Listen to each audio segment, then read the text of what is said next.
Welcome back to Dad and Daughter Reads, a book club podcast. I'm your host, James, and this is episode 22. Today we're wrapping up Immaculate Conception by Ling Ling Huang with part 3, Late Style. Before we get started, a quick heads up, we'll be taking a 2-week break after this episode. Our next episode will drop on July 19th when we'll kick off our discussion of Bury Our Bones in the Midnight Soil by V.E. Schwab. And now, as always, I'm joined by Miranda. Tell us what you've been up to this week and what you've been reading. Hello. This week, how was my week? What did I do this week? I worked. I don't know. I worked and I am getting prepared for my trip to Ireland, which is why we're taking a break. Going to go to Ireland for a couple weeks. So gearing up for that. Other than that, just working. June's tough because the kid that I nanny gets out of school. So all day with him last week, Wednesday, Thursday, Friday, and then worked my retail job Saturday, Sunday. So what are they going to do while you're in Ireland? Who's going to watch them? Well, this is my last week with him, actually, forever. Oh. So, I don't know. Okay. He usually does like camps and stuff, but honestly, they were just kind of keeping me around to keep me around because his dad like works, but he kind of sets his own hours. So he's always around. But I told them this like 3 or 4 months ago. So I see. But yeah, by the time I get back from Ireland and then I'm going to New Mexico, and by the time I get back, it's like mid-July, and then I move out of the city September 1st. So I just was like, let me take all that time to get everything together. And I'll still be working like shifts at my other job a few times a week. But yeah, so that way I just have time to get everything situated and hang out with my friends as much as I can before I leave. So yeah. So just gearing up for lots of change, but first my trip to Ireland. But that's really all I've done this week because it was a lot of work, and then, or this past week. And then today is actually my roommate's birthday. So got birthday things going on. And then this weekend's Pride. So then there's Pride things going on all week. And then I go to Ireland. So that's what's going on with me. Reading, just been trying to read The Waves Take You Home. Haven't had a lot of time to read, honestly. So getting through that slowly but surely. I imagine I'll be able to read a decent amount though while I'm in Ireland because I'll be traveling and stuff. So yeah, that's about it. I started rewatching Scrubs because I couldn't find anything new and interesting I wanted to watch. I don't think I've watched much Scrubs, maybe 1 or 2 episodes. I love Scrubs. It's one of my like go-tos. Okay. Well, what about you? My go-tos are Seinfeld and Parks and Rec and 30 Rock. Right. My week, working a lot. As far as reading goes, not much except for my pipeline book for work. Been reading that and taking notes on that. I thought I said this last week, maybe not. I finished the Dungeon Crawler Carl audiobook, and I started the second one this week. So I've been listening to that when I walk or work out or whatever. That's about it as far as reading. I did watch the latest episode of Murder Bot, and that's it. Not a whole lot, really. Watched the NASCAR race on Sunday. And watch some old NASCAR races from earlier in the season just to catch up and see what's been going on with that. I'm big into NASCAR. Fit right in here in Tennessee. Yeah. Watching and reading and listening to some NASCAR podcasts, which is interesting. I like there's some actual strategy to NASCAR racing. You know, when to pit, when not to pit. You definitely don't want to pit when pit lane is closed because you'll get a penalty like some guy did this past weekend. So, yeah, there's actually a lot of strategy to it, which is what I like about it the most. You know how much I love strategy. Mm-hmm. Sure. Yeah, cool. That's about it for me. Well, that did remind me that I actually watched The Pit. That's in that, which is why I started watching Scrubs again. Oh, I've heard about The Pit. Yeah. Yeah, I kept hearing really good things about it. It's on HBO, and it's the one of the guys from ER playing a doctor again. Oh, right. Yeah. Yeah, That's Noah right. Weil. It's pretty good. I like the way they do it. The whole season is one day, and each episode is an hour of that day, which is pretty cool. Oh, wow. Yeah, that is neat. That's a Really, neat setup. yeah. So really cool setup. However, because it's all one day and it's a medical drama, and like it just they cram a lot into that one day. You know, they cram a lot. Right. There's a lot going on in this one day because it feels like they're trying to get every hot topic button issue involved. You know what I mean? It's like, Right. oh, So that seems unrealistic that everything would happen in one day. All of that yeah, stuff would 'cause happen in it's one single day. right, because it's like the girl getting an abortion and the teenage depression guy and then the shooting, and it just all happens in one day. Yeah. So That's a hell of a day. it's a hell of a day, which they say at the end, they're like, this isn't a normal day. I'm like, yeah, because this is a TV series on HBO Max. So that's the only thing that I was like, whoa, that's a lot. But I mean, it's a medical drama, so what do you expect? Does it also take place in the emergency room as well? Like Well, it's called The Pit. So it's The Pit. Oh, okay. I don't know. Is that what The Pit is? Yeah. The emergency room? The ER, I don't yeah. know. They call it The Pit. Okay. In hospital world slang. Lingo. Yeah. It's The Pit. But it was good. I liked it. I like medical dramas though. I mean, it's dramatic. You know, then you've got the tortured main character. Because then, you know, he's having flashbacks about COVID the whole time. So it's just like a lot in one day. Yeah.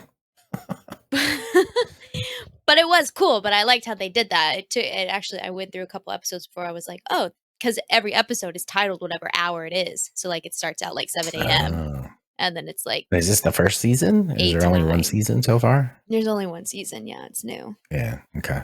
So what is that on? HBO. HBO Max. Okay. Which is what it's called now. It's not Max anymore. It's HBO Max, which is what it used to be called. And then in a couple of months, they'll change it back to Max or something stupid. Maybe. What about Amy Poehler podcast? It has Natasha Lyonne on it. Oh, yeah. I listened to that. You like her, so I don't know if you've listened to that yet or not. I haven't. So I did listen to that today. Yes, I do love Natasha Lyonne. It was good. She's silly. She's wacky. She's just saying stuff. She's really into quantum physics. She's just kind of saying stuff. But no, it was good. But her and Amy Poehler are like good friends because they did Russian Dolls together. They like created Russian Dolls, the show on Netflix, which is a really good show. Honestly, every Natasha Lyonne show is a good show. I don't think I've ever seen anything that she's in that I haven't enjoyed. I know who she is, and I know I've seen stuff with her in it, but I just can't think of what it is that I've seen with her in it. Yeah, she really didn't get like famous until the last 6 or 7 years, what she talks about, because she's always been more of like a character actress. I want to say she was in one of those like teen movies like Mean Girls or something similar to that. She was in Slums of Beverly Hills, and she was in But I'm a Cheerleader. But that was from like the 90s. Well, I'm old. She wasn't. Well, right, but she wasn't in the Mean Girls era, is what I mean. Oh, okay. Like I thought she was in one of those movies like Mean Girls or Legally Blonde or something like that. I don't know. I have to go back and look at her filmography and figure out what I know her from. Yeah, no, it's nothing like that. I don't think she was in anything like that. She got famous from Orange is the New Black. Like famous. Oh, yeah, I didn't see that. I haven't seen that. But before that, she was in more like the cult classic-y movies. Oh, she was in American Pie. That's probably what I've seen her in. That's probably what you're thinking of, yeah. Yeah, that was 99. Yeah. So that's probably, because that's like a teenage angst movie, right? So that's probably why I thought she was in one of those teenage angst movies, and that's the one. So yeah, that's it. Oh, I really like her. She's kooky. She's a kooky gal. Just very New York. Very, very New York. So yeah. All right. Well, let's move on and talk about some other kooky gals. and get into the book discussion, the finale of Immaculate Conception with a recap on part 2. In part 2, middle style, we're caught up to present. Inca flies to El Paso to get Mathilde from her parents' cactus farm, where we find out Beatrice, her daughter, has died and Mathilde has a psychotic break. Mathilde moves in with Inca while undergoing treatment. We learn how controlling Monica has been over Inca's life and family.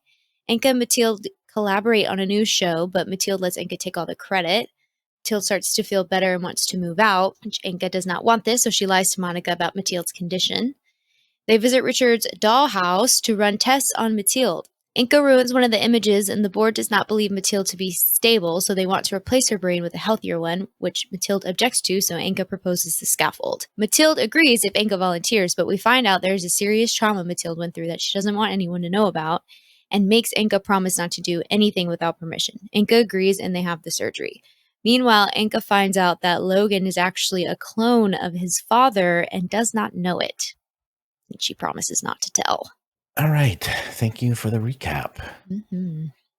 So we're going to start late style here. Chapter 1, Inca wakes from the procedure and she tells Mathilde she saw Beatrice and she was beautiful. And I'm not sure about this chapter. I don't know if this was like kind of weird dream thing or something.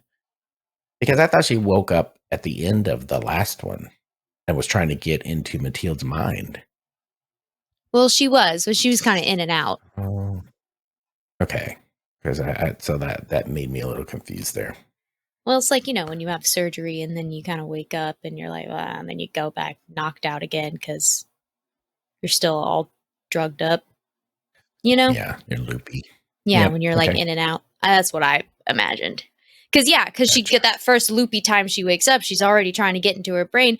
And then she wakes up finally and she's like, I saw Beatrice. She was beautiful. I'm like, did y'all not just promise that you wouldn't go into her brain without like talking to her first? No, exactly. Yeah. So that's crazy to me. Chapter 2, Inca talks about the rules of only being able to be in Mathilde's mind for 15 minutes at first. And then she works up to a half hour. So this is like what the doctors are telling her so she doesn't get all jacked up. She and Mathilde show a joint art exhibit based on their scaffolding. Chapter 3, after a year, Inca can inhabit Mathilde's mind for up to an hour. She pulls up memories of herself in Mathilde's mind, and Inca thinks she means more to Mathilde than Mathilde means to Inca. Yeah, because Mathilde's like sees her as like this really like wonderful, creative person, and Inca doesn't see herself that way. Yeah. Which you think she'd be like, that would make her want to reevaluate things, but it doesn't. Inca's really annoying this last. I mean, Inca's been annoying, but she's like extra annoying in these last few chapters. Oh yeah, definitely. Because it's just like she didn't even ask permission still at this point. She's still not asking for, she's still just doing whatever she wants. And she's like, yeah, you think you're in your friend's mind and you're seeing this image that you would come to terms with it. I don't know. Just kind of glosses over a lot, I feel like, too. There's not a lot of, which like we talk about at the end in our reviews, but like these last chapters, there just wasn't much to the scaffold, like they get this procedure and then I just don't feel like there's enough depth to. Yeah.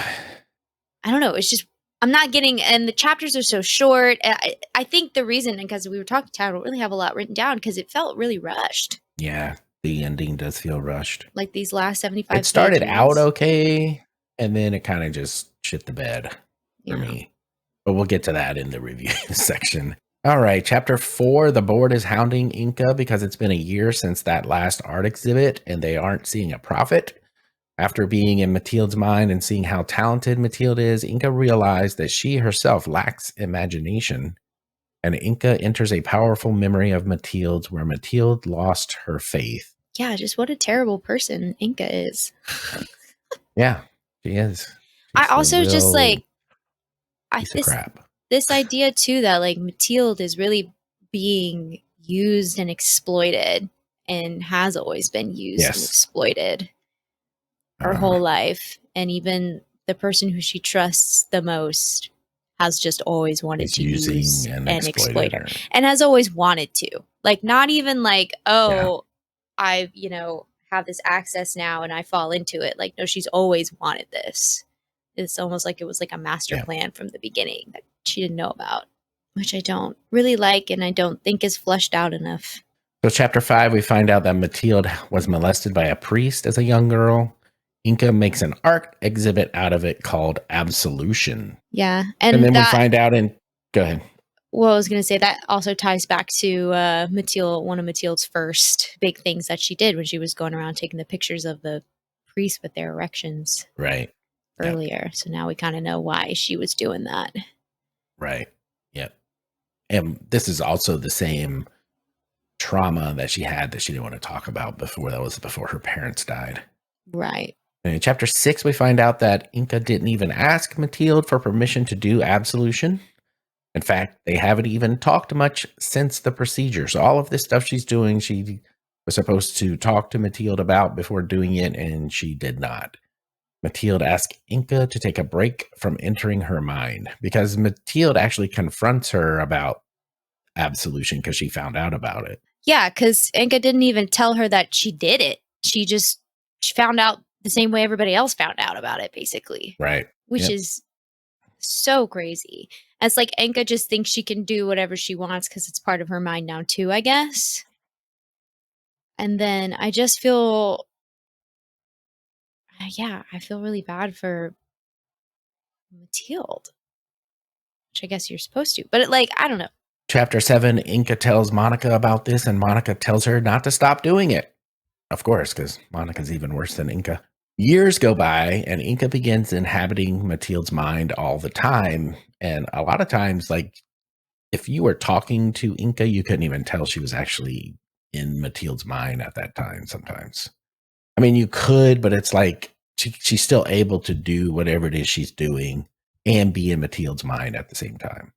Yeah, she's really just, she's just really being Mathilde a lot of the times too. And she's like, her kids can tell when she's kind of Mathilde and not Mathilde. And she's saying how the kids like her better as Mathilde.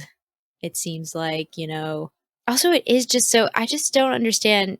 I mean, and she grapples with this throughout the chapters, but it is like, you're Mathilde and you're creating all of this stuff as Mathilde. And yet she feels like such an accomplishment from it, which that breaks down over time. But she feels such an accomplishment from it. I'm like, how do you not realize what's going on here? She's just, I don't know. A lot of time goes by. I think what I was expecting was for this to drive her crazy, but instead she's just embracing it. Right. And I don't. Yeah, and a lot of time's going by, and we don't really know what's going on with Mathilde. Where is Mathilde? Yeah, we don't know what's going on with Mathilde. That's so valid too. She just kind of pops in and out, and it's like, where do they have her? Where is she locked up somewhere? Is she okay? Is she living a life? What's going on? Chapter 8, Logan and Inca get into a fight. He tells her she's not herself and is worse than his father with the way she's been using Mathilde. And Inca tells Logan that he's a clone of his father, which pretty much drives him batty. Well, yeah, sure. Absolutely. Yeah. And then another example, too, of just like being used and kind of exploited. Right. Chapter 9, Inca collapses and feels the scaffold inside her as being hot. So she has the scaffold is inside of her. It's been implanted. It's a piece of metal, basically. It gets really hot. It ends up cooling down. And then Monica calls her and says something has happened with Mathilde's scaffold as well. Inca goes to Mathilde, which we don't even really know where Mathilde was or how she found her, if she knew where she was. But she was, I guess, in this very small apartment or house or whatever that was kind of all junked up. And she finds her in there passed out. And Mathilde has been in there creating paintings, which is not something she normally does, right? That's not her normal type of artwork. Mm-hmm. And then she grabs Mathilde and drives her to the dollhouse. Which her doing paintings is what Inca wanted to do in the first place with art, right? Inca was a painter. That's what she wanted. Right. So now Mathilde is doing that. Which, and also, I mean, they kind of touched on this later, but like, I still got a little confused about how the scaffold works in terms of what Mathilde can see and do. You know what I mean? Like, yeah, because what? I thought she would have a little bit of an idea of what's going on, but apparently she doesn't. Yeah, and like it's like she kind of does because they kind of say that she can do something, but like but yeah. So it's interesting to me that she's painting because I'm like, okay, does she have access then to any kind of Inca? Because that we is don't ever find inspiring out. her to paint, right? Yeah. Chapter 10. When Inca gets to the dollhouse, Francis and Logan are outside. Francis is like one of the maids or whatever for the dollhouse. Logan falls over, and Francis tells Inca to leave after grabbing Mathilde. Chapter 11, Francis calls Inca and tells her that Logan went crazy, beating up Francis and roaming the doll compound, destroying artwork and data. He tried to desynchronize Mathilde and Inca's scaffold.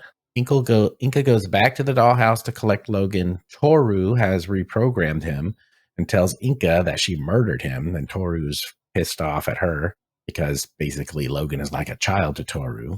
They had to set his mind back to the last backup they had, and Toru put a lie into him so he wouldn't know that he was a clone. Yeah. I see, and this is what also bothers me with these chapters, is she's really just kind of getting away with doing this horrible shit. Yeah, pretty much. They're just kind of... No one's stopping her. No one cares. Everyone's just kind of... It's like they care, but they're just covering it up. And they don't like... And that's because, they want to use her to make money for the board and... Right. The dolls, especially Monica. I also don't know how I feel about... I mean, like, Logan is another example of being used and exploited. And him going crazy made a lot of sense. But I didn't like that that's how she... Like, I don't like that she used his character to express that. Because it didn't really fully... We don't really get a whole lot of Logan, honestly, throughout the book. Up until this point. And then him going crazy, like, happens outside of too. We don't really see happen. We're just told about it later. This could have been something that Inca or Mathilde could have done.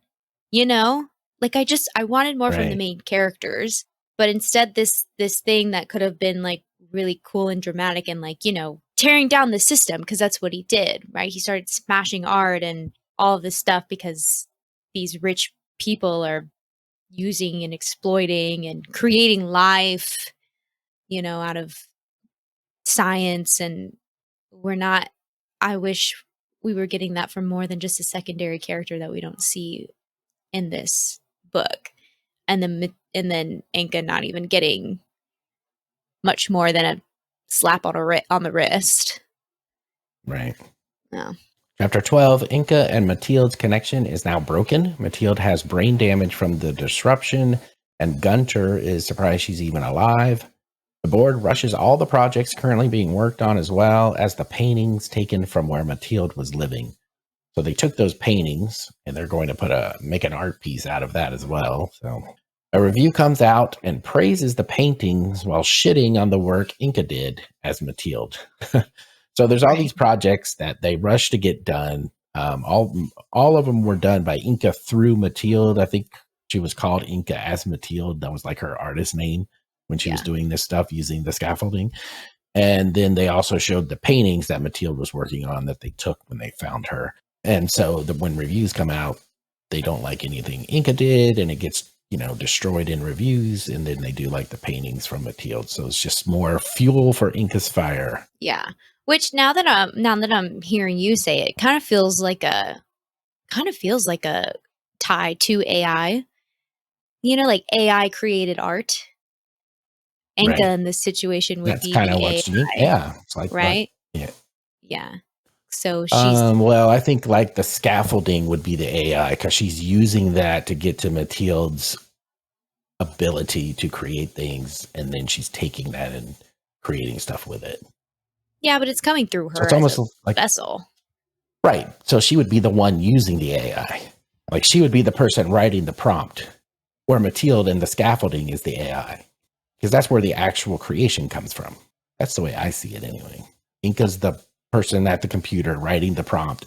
I want this, this, and that. And then something else really makes it, because she's using Mathilde's imagination to come up with this stuff. Yeah, she does the physical part of creating it, but it's really Mathilde's imagination. But the reason why it's bad is because she's creating it. Because if Mathilde was actually creating it herself, then, well, that's why I think. It's the same way with AI artwork. Well, that's Inca why is the one writing the prompt. She's the one doing the bad thing. The AI is just a computer. It doesn't know it's bad or not. Well, see, that's why I think Inca is the AI, because she doesn't think it's bad. She thinks it's good. No, she's the person typing the prompt because she doesn't think it's bad. Oh, I'll just type this prompt and make this art and I'll go post it everywhere. She's the person writing the prompt, where the AI is just doing what it's told to do. It doesn't have the right to know. It doesn't know right from wrong. So that's why I see the scaffolding and Mathilde as the AI, where Inca's the prompt engineer writing the prompt to create stuff. And she shouldn't be doing that. Yeah, I didn't really make that connection, but now that you said it, that's the way I think of it. Yeah, sure. I mean, either way, like, it's giving AI, right? It's like AI has access. So the scaffold AI has access to Mathilde and her creativity, but then translates it. Okay, so Inca writes what she wants. The AI translates it out. Right. Yep. Inca uses that through her body and then through her art. So it's almost like that's why it comes out not good. Yeah. Scaffold is like the AI. Mathilde is like the data that the AI trains off of. And Inca is the one writing the prompt. The person writing the prompt is the bad person. Sure. When it comes to artwork and stuff, because they're the one creating it and then taking it and using it in the real world for whatever. Right. AI doesn't know anything. The data doesn't know anything. Doesn't know what's good and bad, right and wrong. Sure. But Inca should know what's right and wrong. And she doesn't care. And she doesn't care. And she doesn't think about it. And I think up until this point, she thinks it's her doing it. I think she's like, no, I'm creating this stuff as Mathilde. But she thinks that she is Mathilde. And that's the same way some of these people that write these prompts think. It's like, I made this. No, the fuck you didn't. Just because you wrote some words to tell something to make it. Right. No, you didn't make it. Right. Yeah. But she's so delusioned and she just wants to be Mathilde so bad. Because they talk about this too, like, because she's writing Mathilde's name, but there's still a difference in the actual signatures. Because you can't translate all of it over. Right? There's still something in the body that Inca will never have from Mathilde. Right. Yeah. Yeah. And she just they can't figure out why. And this is So wow. Look at us. Just made that connection. Definitely that's what that is. All right. Yeah. Yeah. All right. I'm glad we could figure that out together. Yeah. All right, chapter 13, Inca and Logan take care of Mathilde for years. I don't remember exactly how many. It's like 3 to 5 years, something like that. During this time, Mathilde's condition deteriorates. And after 6 years, Mathilde is nonverbal. So she's not even speaking at this point. Yeah, because when he messed up, when he went in and fucked everything up, it like ruined Mathilde's brain. Right. Yeah. Yeah, but at the time, too, Inca's not able to access either, or she doesn't think she can. And then this whole time, too, she's like living this lie with her husband, father-in-law, and Mathilde's deteriorating, and it's just terrible. But we don't get enough of her. No. We don't get enough of her inner thoughts to that, though. I feel like. I mean, think about this. And this is something I'm going to talk about later. The premise of this book, when you read, like, if you go to Amazon or Goodreads or whatever, and you read the premise of the book, or you're deciding whether you want to read this book, are you interested in this book? The entire premise is about empathy and connecting two minds together. And we don't even get that until chapter 1 of this section, and it's over by chapter 13 of this section. And that's probably like, these chapters are so short, it's probably like maybe 50 pages. Right. So yeah, I'm not very happy about that. Yeah, I agree with you. Chapter 14, it's been 10 years now since Mathilde has moved in. Inca has been suffering from headaches and has a very bad one right now. She wonders if it's the scaffold, but Gunter tells her it's just a dead piece of metal in her head and that shouldn't be the cause. But she continues to have this headache, and she finally goes to Gunter. He examines her. He finds that Mathilde's unit was also a transmitter, and she has been causing the headaches for Inca. Inca had thought Mathilde's device no longer worked. She's now wondering if she can access Mathilde's mind again. So yeah, as soon as she finds that out, that it's working, that's the first thing that comes to her mind. Can she get back in Mathilde's mind? Right. Yeah. Because she's a piece of garbage. Chapter 15, Inca goes into Mathilde's mind. She finds Mathilde there waiting on her. Mathilde has learned how to control the scaffold. She tells Inca that she knows everything, how Inca has betrayed her so many times, even what Inca did to Logan. This is where I'm like, okay, this is really just so obvious. Like, just like going in to her brain and then being told exactly, here's everything you did wrong, and now she's upset, and now all of a sudden she's like, oh my god, I'm a horrible person. It just felt so clumsy to me. I just felt there just could have been such more of a dramatic downfall for Inca, and I didn't like that there wasn't. You know? Right. Like, I didn't like that she just, like, it was really cool that Mathilde was causing her headaches over the last 10 years and was able to figure out the scaffold. And I want to know more about that. Yeah. You know, like, I want to know more about Mathilde, like, having to be brain dead and what she was thinking this whole time. I would love to know how Mathilde reacted to learning all of this stuff. You know, that would have been much more interesting. But instead, we just get, oh, well, yeah, I've seen everything and you're a shitty person. And then there's redemption after that. It's just, yeah, missed the mark there. Yeah. Yep. Chapter 16, Inca finally sees herself for what she is and what she's done to Mathilde and Logan. Chapter 17, Inca. Yeah.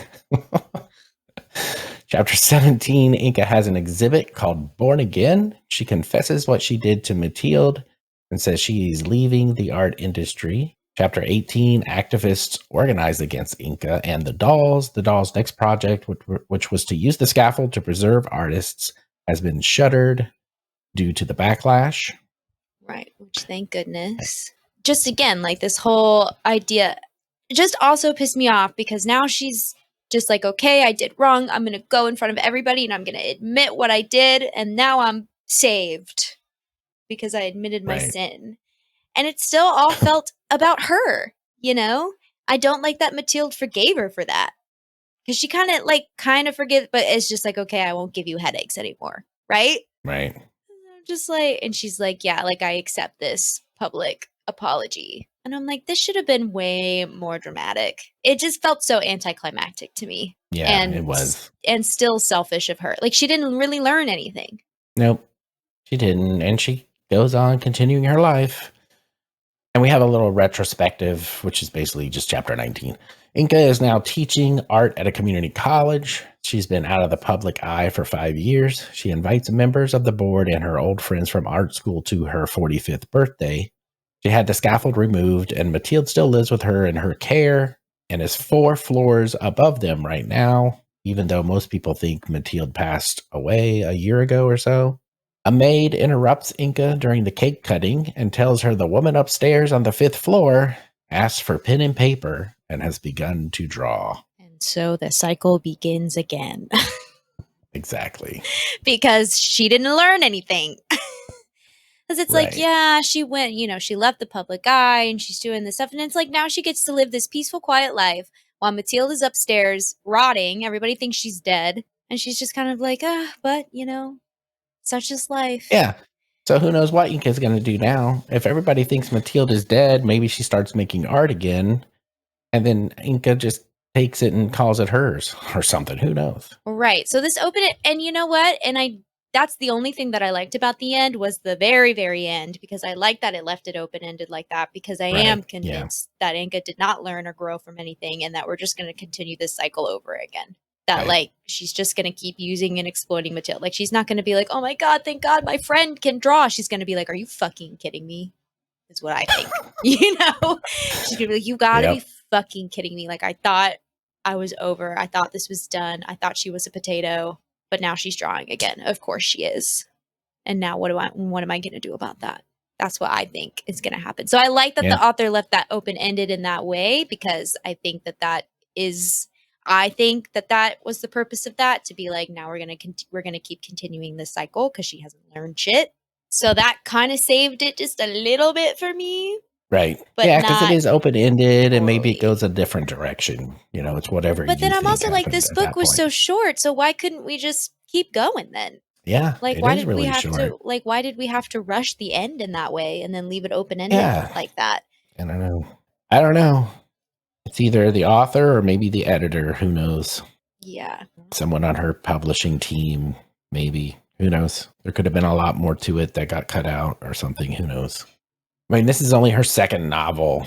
So, I don't know, maybe she was told it needed to be a certain length or something. Because like the next book we read, who is by a novelist that, is pretty popular, Bury Our Bones in the Midnight Soil by V. Schwab. That's a 500 and something pages book. So if you just think, if this book had another couple hundred pages, how much more we could find out about these questions we have. Because the first part was so good because there was a lot of detail and backstory and able to go back and forth and get a lot of cool, interesting character development. Like I really enjoyed the first part of it.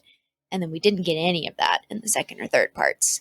That's one of my critiques, is that the first part was way too long for the size of this book. And it was just mostly all backstory. And we didn't get to the good parts. The parts that actually should have been the heart of the story.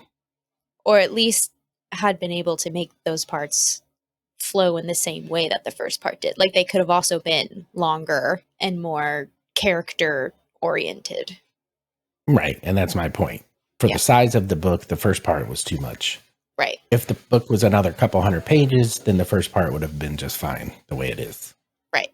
Yeah. So that brings us to our final assessments. I guess I'll go ahead and give mine first.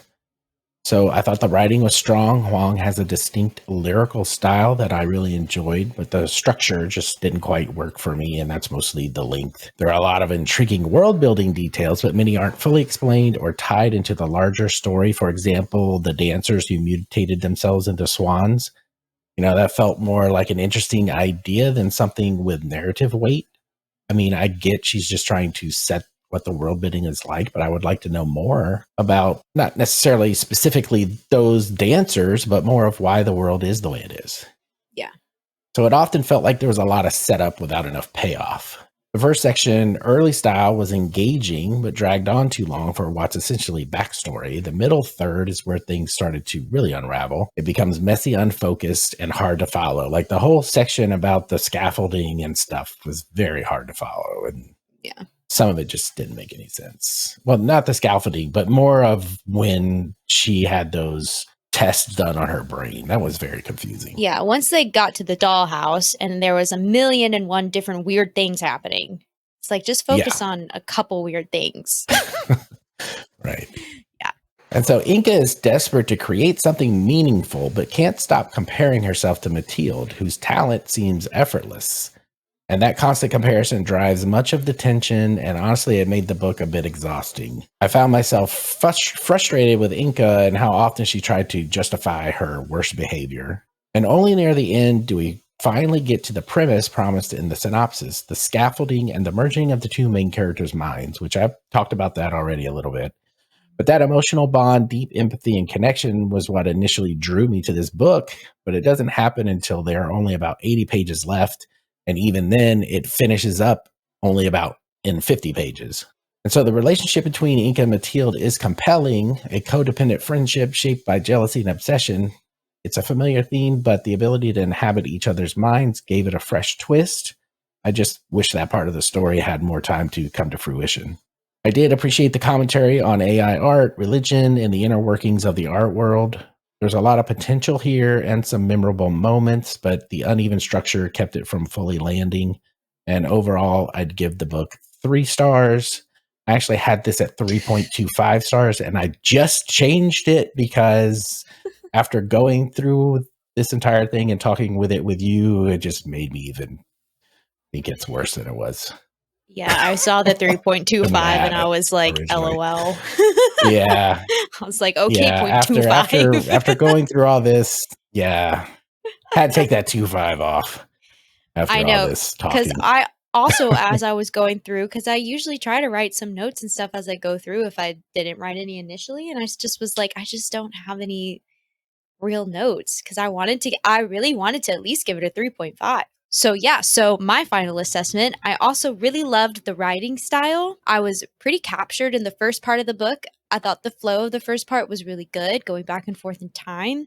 It was a good way to give backstory, but I do agree it was too much backstory once we got into the heart of the book, making the actual plot feel overwhelming and rushed through. I wish the dynamic between Inca and Mathilde had been fleshed out more. I feel like we lost a lot of potential character development in order to focus on the technology of the world. I also think the scaffold was brought up too late and wasn't used enough in the two main characters' relationship as the synopsis made it out to be, like you said. I wanted more depth from both characters, and the ending felt anticlimactic. I also appreciated the commentary on AI as well as class systems and art activism, but again, a lot of that got lost in the later parts and wasn't fully driven home enough for me. And I really hate to give it a 3 because the first part was so good. I remember coming on here and being like, oh my God, I love Yeah. this book. And it had Yeah. so much potential and I had such high hopes for it. But I think I have to give it a 3 because it just didn't land the way I wanted it to land. Yeah. After part 1, you were on here like, oh, I didn't even want to stop reading. And I should have stopped That's a good thing reading. you did. I should have stopped reading, and we should have called it, and the book should have ended right there. Because that to me was like, it was so good because we really were getting these characters, and I really was like, wow, like she's so obsessed with this girl, like she really wants to be her. Like I can't wait for her to get this thing in her mind because I can't wait to see what that does to her. You know, like it's going to be so interesting, and then it wasn't interesting at all. Nope, it just got really weird and off the rails, and yeah, like we should have just focused on the whole heart of the scaffold. story. Yeah, exactly. That was what I was about to say. The whole heart of the story is the scaffold and the emotional connection between the two main characters, and it just wasn't enough. Yeah, like the scaffold should have came in way, way earlier. It should have been because even when she gets the scaffold in, we weren't seeing much of a struggle. We weren't seeing her grappling because we really only saw Inca's side of it. Yeah, we weren't seeing Mathilde grapple with it. We weren't seeing, it was just Inca just being Mathilde and la-di-da. Oh, I got a bad review. Now I feel bad. Now I feel weird. Oh, now I'm getting headaches and she's mad at me. Let me just say sorry and remove myself from the narrative. I was like, what? No, that should have driven you crazy. And I feel like too, we were set up to think that because when they were doing the tests, when she initially went to Argentina and the man went crazy because he had scaffolded with the goat that was murdered or that was slaughtered. So that to me was like foreshadowing. And then it wasn't. That didn't really foreshadow to anything. She didn't go crazy. Right. I really wanted her to go crazy. That's the problem with books these days is they're just like most of these books we've read where I'm like, I wanted it to be more dramatic and they're not giving drama. That's why I really loved Buffalo Hunter Hunter because the drama. Oh yeah, like, that was very dramatic. Man is so dramatic. I love it. Good for him as he should be. Because then I'm thinking too, I'm like thinking about other sci-fi books that I really like and like Red Rising. It's drama. It's tortured. Yeah. Like these people are tortured. And it's so relationship based. It's very relationship focused. Like he really takes time to flesh out each relationship that the main character has. You know what I mean? Right. Like that's what makes the book so good, I think, is him dealing with these people and forming relationships with these people. But you're also talking about a 6-book series with very chunky books compared to this little 320-page book.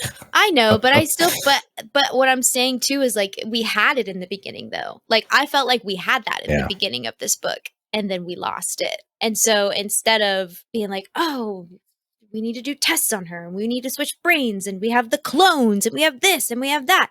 It's like just focus on the scaffold. Just get the scaffold into her brain so that way we can she wasn't using the technology as literary devices enough for me. Like there wasn't enough metaphor and symbolism that was clear enough for me. Like it took us a while to figure out some out. Yeah, there at the end. But it took us a while to do that. And then it also Yeah. wasn't, that's not what it was like. There weren't really any hints to that. You know, I guess there's Yeah. the idea of like, oh, I want to use the scalpel as like human connection. And that's, you know, what people say social media is supposed to be. But what is it? Like technology is like, oh, but it brings us together and it helps us in humanity and blah, blah, blah. But then at the end of the day, is it doing more harm than good? So I can see that, but it wasn't flushed out enough and it didn't focus enough on their actual relationship and friendship. Right. Yep. And that's my rant. Yeah. Yep. I think we both agree pretty much there. So, right. But yeah. No, high hopes, but just didn't land completely. Well, that's a wrap on Immaculate Conception by Ling Ling Huang. Thanks for joining us for the ride. We're taking a short break, but we'll be back on July 19th with our next read, Bury Our Bones in the Midnight Soil by V.E. Schwab. We're really excited about this one, so grab a coffee and read along with us. In the meantime, stay connected. You can find us on Blue Sky, Instagram, TikTok, and in our Discord. All the links are in the show notes. Thanks for listening and happy reading.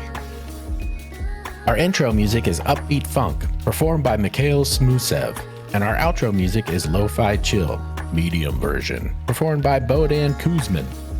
You can find both tracks on pixabay.com. Thanks for joining us, family, and we'll see you next week.